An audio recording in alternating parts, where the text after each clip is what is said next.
ಮಾತುಕತೆ 2.0 ಏನು ಒಂದು ಮೊದಲನೇ ಹಂತದ ಮಾತುಕತೆ ನಡೀತು ಇಸ್ಲಾಮಾಬಾದಲ್ಲಿ. ಕದನ ವಿರಾಮ ಜಾರಿ ಆಯಿತು. ಆಮೇಲೆ ನಮಗೆ ನೊಬೆಲ್ ಕೊಡಬೇಕು ಅಂತ ಬೆನ್ನೆಲ್ಲ ತಟ್ಕೊಂಡ್ಬಿಟ್ರು. ಅದೆಲ್ಲ ಆದಮೇಲೆ ಇವಾಗ ಸಂಧಾನ ಸಭೆಯನ್ನು ಮತ್ತೆ ಶುರು ಮಾಡೋಕ್ಕೆ ಹೊರಟಿದೆ ಪಾಕಿಸ್ತಾನ. ಇದಕ್ಕೆ ಒಂದು ರೀತಿಯಾದಂತಹ ಒಂದು ಕಿಕ್ ಸ್ಟಾರ್ಟ್ ಕೊಡೋದಕ್ಕೋಸ್ಕರ ಪಾಕಿಸ್ತಾನದ ಏನೊಂದು ಫೀಲ್ಡ್ ಮಾರ್ಷಲ್ ಇದ್ದಾರೆ ಆಸಿಮ್ ಮುನೀರ್, ಅಂದರೆ ತನಗೆ ತಾನೇ ಫೀಲ್ಡ್ ಮಾರ್ಷಲ್ ಅನ್ನೋ ಹುದ್ದೆನ ಕೊಟ್ಕೊಂಡಿರೋಂಥ ಪಾಕಿಸ್ತಾನ ಸೇನಾ ಮುಖ್ಯಸ್ಥ ಆಸಿಮ್ ಮುನೀರು ಇರಾನಿಗೆ ಭೇಟಿ ಕೊಟ್ಟಿದ್ದಾರೆ. ಅಂದರೆ ಇದೇ ಮೊದಲ ಬಾರಿಗೆ, ಅಂದರೆ ಫೆಬ್ರವರಿ 28 ನಂತರ ಯುದ್ಧ ಆರಂಭವಾದ ನಂತರ ಇದೇ ಮೊದಲ ಬಾರಿಗೆ ವಿದೇಶಿ ಪ್ರತಿನಿಧಿಯೊಬ್ಬರು ಇರಾನಿಗೆ ಭೇಟಿ ಕೊಡ್ತಿರೋದು. ಇರಾನ್ಗೆ ಭೇಟಿ ಕೊಟ್ಟಿದ್ದಾರೆ ಪಾಕಿಸ್ತಾನ ಸೇನಾ ಮುಖ್ಯಸ್ಥ ಆಸಿಮ್ ಮುನೀರ್ ಅಲ್ಲಿ ಭೇಟಿ ಕೊಟ್ಟು ಯಾರ್ಯಾರ ಜೊತೆ ಮಾತುಕತೆ ನಡೆಸಿದ್ರು ಅನ್ನೋದು ಇನ್ನೂ ಬಹಿರಂಗ ಆಗಿಲ್ಲ. ಆದರೆ ಭೇಟಿ ಕೊಟ್ಟಿರೋದಂತೂ ಹೌದು. ಅಲ್ಲಿನ ಒಂದು ಸ್ಪೀಕರ್ ಗಾಲಿಬಾಫ್ ಅವ್ರ ಜೊತೆ ಮಾತಾಡಿರ್ಬೋದು ಅನ್ನೋ ಒಂದು ಮಾಹಿತಿ ಇದೆ. ಆದರೆ ಮೊಜ್ತಬಾ ಖಮೇನಿ ಅವ್ರನ್ನ ಭೇಟಿ ಮಾಡಿರೋಂಥ ಯಾವುದೇ ಮಾಹಿತಿ ಸದ್ಯಕ್ಕೆ ಬರ್ತಿಲ್ಲ. ಆದರೆ ಅಲ್ಲಿನ ಸರ್ಕಾರದ ಯಾರು ಪ್ರಮುಖರಿದ್ದಾರೆ ಅವ್ರ ಜೊತೆಗೆ ಮಾತುಕತೆ ಮಾಡೋದಕ್ಕೆ ಆಸಿಮ್ ಮುನೀರ್ ಹೋಗಿದ್ದರು. ಜೊತೆಗೆ 2ನೇ ಹಂತದ ಸಂಧಾನ ಮಾತುಕತೆಯನ್ನು ನಡೆಸಬೇಕು ಅನ್ನೋದು ಅಮೇರಿಕಾದ ಆಣತಿಯಾಗಿತ್ತು. ಪಾಕಿಸ್ತಾನ ಅಮೇರಿಕದ ಕೈಗೊಂಬೆ ಅನ್ನೋದು ಎಲ್ಲರಿಗೂ ಗೊತ್ತಿದೆ. ಈ ಒಂದು ಅಮೇರಿಕದ ಆಣತಿಯಂತೆ ಇರಾನ್ ಜೊತೆಗೆ 2ನೇ ಹಂತದ ಮಾತುಕತೆ ನಡೆಸೋದಕ್ಕೆ ಆಸಿಮ್ ಮುನೀರು ಇರಾನ್ಗೆ ಹೋಗಿದ್ದರು. ಈ ಸಂದರ್ಭದಲ್ಲಿ ಎಷ್ಟು ಮಟ್ಟಿಗೆ ಅದು ಮತ್ತೊಂದು ಬಾರಿಗೆ ಸಂಧಾನಕ್ಕೆ ಇರಾನ್ ಒಪ್ಪಿದೆ ಸದ್ಯದ ಮಟ್ಟಿಗೆ ಆ ಮಾಹಿತಿ ಇಲ್ಲ. ಆದರೆ ಇದೇ ಒಂದು ಹೊತ್ತಲ್ಲಿ ಟ್ರಂಪ್ ಒಂದು ಬೆದರಿಕೆ ಹಾಕಿರೋದೇನೆಂದರೆ ಇರಾನ್ನ ಅಣುಬೂದಿ ನಮಗೆ ಬೇಕು ಅಂತ. ನೀವೀಗ ಕೇಳ್ಬೋದು, ಇಷ್ಟು ದಿನ ಇದ್ದಿದ್ದು ಒಂದು ಇರಾನ್ ಸಂಸ್ಕರಿತ ಯುರೇನಿಯಂ ಇಟ್ಕೊಂಡಿದೆ ಅಂತ, ಆದರೆ ಇದೇನಿದೆ ಅಣುಬೂದಿ ಅಂತ. ಅಣುಬೂದಿ ಏನಕ್ಕೆ ಇದು ಪ್ರಸ್ತಾಪ ಬರ್ತಿದೆ ಅಂದರೆ, ಏನೊಂದು ಇಸ್ಫಹಾನ್ ಅಂತಿದೆ, ಫಾರ್ಡೋ ಅಂತಿದೆ, ಮತ್ತು ಒಂದು 3-4 ಅಣುಸ್ಥಾವರಗಳೇನಿದೆ ಅಲ್ಲಿ ಯುರೇನಿಯಂ ಸಂಸ್ಕರಣೆ ಆಗ್ತಿತ್ತು. ಆ ಘಟಕದ ಮೇಲೆ ಅಮೇರಿಕ ದೊಡ್ಡ ಪ್ರಮಾಣದಲ್ಲಿ ಬಾಂಬ್ ದಾಳಿ ನಡೆಸಿತ್ತು, ಬಂಕರ್ ಬಸ್ಟರ್ ಬಾಂಬ್ಗಳನ್ನು ಹಾಕಿತ್ತು. ಈ ಸಂದರ್ಭದಲ್ಲಿ ಅಲ್ಲಿ ಸಂಸ್ಕರಿತವಾದ ಯುರೇನಿಯಂ ಏನಿದೆ ಅದು ನಾಶಗೊಂಡಿದ್ದಷ್ಟೇ ಅಲ್ಲ, ಅದು ಬೂದಿಯ ಸ್ವರೂಪ ಪಡ್ಕೊಂಡಿದೆ. ಆದರೆ ಆ ಬೂದಿ ಕೂಡ ವಿಕಿರಣಕಾರಕ ಆಗಿರುತ್ತೆ. ಹಂಗಾಗಿ ಆ ಅಣುಬೂದಿ ನಮಗೆ ಬೇಕು ಅಂತ ಹೇಳ್ಬಿಟ್ಟು ಡೊನಾಲ್ಡ್ ಟ್ರಂಪ್ ಈಗ ಹೊಸ ಒಂದು ಬೇಡಿಕೆಯನ್ನು ಇಟ್ಟಿದ್ದಾರೆ. ಅದು ಕೂಡ ಆಸಿಮ್ ಮುನೀರು ಇರಾನಿಗೆ ಭೇಟಿ ಕೊಟ್ಟಂಥ ಸಂದರ್ಭದಲ್ಲೇನೆ ಡೊನಾಲ್ಡ್ ಟ್ರಂಪ್ ಅವರಿಂದ ಬಂದಿರೋಂಥ ಹೊಸ ಬೇಡಿಕೆ ಇದು, ಅಣುಬೂದಿನೂ ನಮ್ಗೆ ಹಸ್ತಾಂತರ ಮಾಡಿ ಅಂತ. ಆದರೆ ಈ ಒಂದು ಬೇಡಿಕೆ ಏನಿದೆ ಡೊನಾಲ್ಡ್ ಟ್ರಂಪು, ಅದಕ್ಕೆ ಇರಾನ್ ಹೇಳಿರೋದೇನೆಂದರೆ, ನಿಮಗೆ ನಾವು ಯುರೇನಿಯಂ ಹಸ್ತಾಂತರ ಮಾಡ್ತೀವಿ ಅನ್ನೋದೇ ಸುಳ್ಳು, ಜೊತೆಗಿನ ಅಣುಬೂದಿ ಅಲ್ಲಿಂದ ತಗೊಂಬಂದು ಕೊಡೋಣ, ನಾವು ನಿಮ್ಗೆ ಏನೂ ಕೊಡೋದಿಲ್ಲ, ನೀವು ಏನೇನು ಬೇಕು ಅಂತ ಕೇಳ್ತಿದ್ದೀರೋ ಅಥವಾ ಏನೇನು ಕೊಡ್ತೀವಿ ನಾವು ಅಂತ ಒಪ್ಕೊಂಡ್ಬಿಟ್ಟಿದ್ದೀವಿ ಅಂತ ನೀವು ಹೇಳ್ತಿದ್ದೀರೋ ಅವೆಲ್ಲದು ಸುಳ್ಳೇ ಸುಳ್ಳು ಅಂತ ಹೇಳ್ಬಿಟ್ಟು ಇರಾನ್ ಸ್ಪಷ್ಟವಾಗಿ ಹೇಳ್ತಾ ಇದೆ.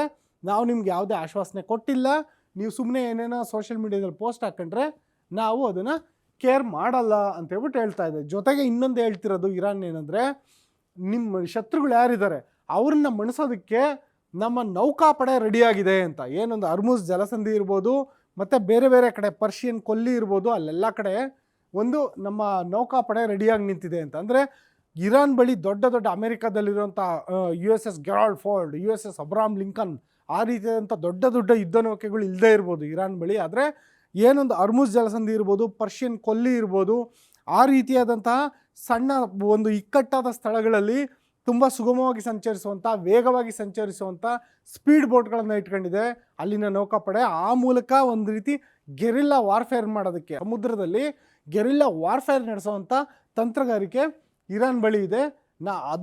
ಆ ಒಂದು ನಮ್ಮ ನೌಕಾಪಡೆ ಶಕ್ತಿಯ ಮೂಲಕ ನಾವು ನಮ್ಮ ಶತ್ರುಗಳನ್ನು ಮಣಿಸ್ತೇವೆ ಅಂತ ಹೇಳ್ಬಿಟ್ಟು ಮೊಜ್ತಬಾ ಖಮೇನಿ ಒಂದು ಹೇಳಿಕೆಯನ್ನು ಕೊಟ್ಟಿದ್ದಾರೆ. ಇನ್ನೊಂದು ಕಡೆ ಏನೊಂದು ಲೆಬನಾನ್ ಮೇಲೆ ದಾಳಿ ನಿಲ್ಲಿಸಿ ಅಂತ ಹೇಳ್ಬಿಟ್ಟು ಟ್ರಂಪು ಇಸ್ರೇಲ್ಗೆ ವಾರ್ನಿಂಗ್ ಮಾಡಿತ್ತು.